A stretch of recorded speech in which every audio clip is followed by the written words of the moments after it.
faire écouter, malheureusement, ça ne marche pas. Je vais vous faire un résumé. C'est Paul Gérin-Lajoie, premier titulaire du ministère de l'Éducation, qui dit que dans les années 60, les Haïtiens sont venus au Québec. À un moment donné où le Québec cherchait une main-d'œuvre préparée. Les Haïtiens sont arrivés d'universités réputées.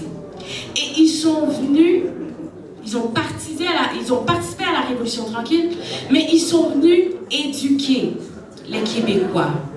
Et cette main-d'œuvre-là, c'était une main-d'œuvre bon marché et qui ne coûtait pas une scène au trésor québécois.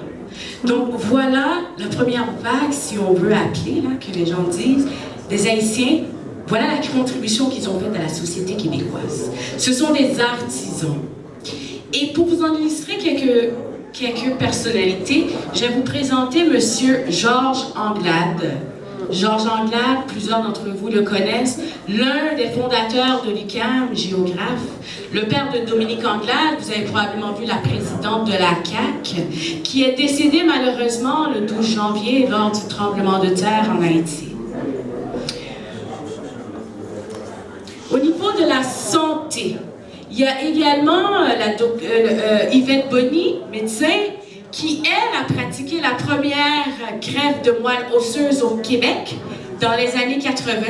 Elle a reçu le Chevalier de l'Ordre national du Québec et en 2008, elle est membre de l'Ordre du Canada.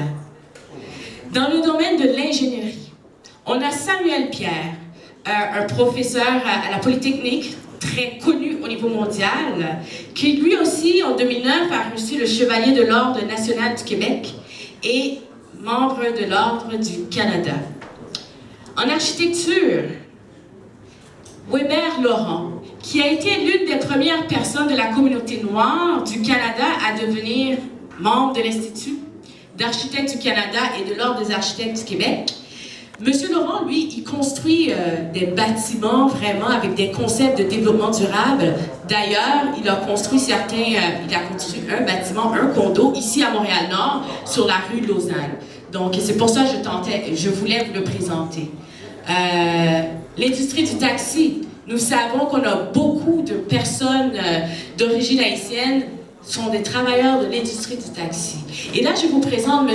Jacques-Claude Hernande, une personne qui s'est vraiment battue pour justement pour lutter contre la discrimination raciale qu'il y avait dans ce milieu.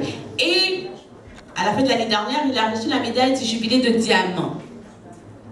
Donc, vous vous demandez peut-être que fait la relève haïtienne. Il y a tellement d'exemples que je peux vous donner. La relève haïtienne, elle est dynamique, tout comme la première génération. Elle se démarque au Québec, mais également au niveau international. Elle fait rayonner le Québec. Donc là, je vous présente Ralph Gilles, qui est président et chef de la direction de la marque SRT et premier vice-président de design chez Chrysler Group LLC. Je souris pendant que je dis ça parce qu'il y a quelqu'un dans la salle qui est très fier. Je le regarde, là, son sourire est là. C'est Patrick Gilles. C'est effectivement le cousin de Patrick Gilles que je vous présente. Dans le domaine du sport, on a connu Bruni Surin. Mais il y a d'autres aussi, d'autres peu connus, et je prends le temps pour les présenter. Berman Stephens. Berman Stephens, il habitait à Montréal-Nord et c'est un étudiant de Calixa-la-Vallée qui est présentement aspirant obligatoire au titre de poids lourd du WBC. Si je ne me trompe pas, le match va avoir lieu la première semaine du mois de mars. Et Berman, lui, je vais peut-être donner un petit point. Et Berman, lui, il est revenu à Montréal-Nord rencontrer des jeunes de Calixa-la-Vallée et des jeunes de différents organismes communautaires, dont des jeunes de Café Jeunesse Multiculturelle, pour leur parler de décrochage scolaire, pour leur dire que l'éducation est importante, pour leur dire d'avoir un rêve, d'avoir un but, de travailler fort et qu'il faut persévérer. Et voilà. Donc là, on se dit, y a-t-il une relève haïtienne, nord, montréalaise? Oui, il y a une relève haïtienne nord-montréalaise. C'est avec beaucoup de plaisir que je vous présente Valérie Yves Bolivar, résidente de Montréal-Nord, qui est également vice-présidente de la Jeune Chambre de commerce haïtienne. Elle est juste là.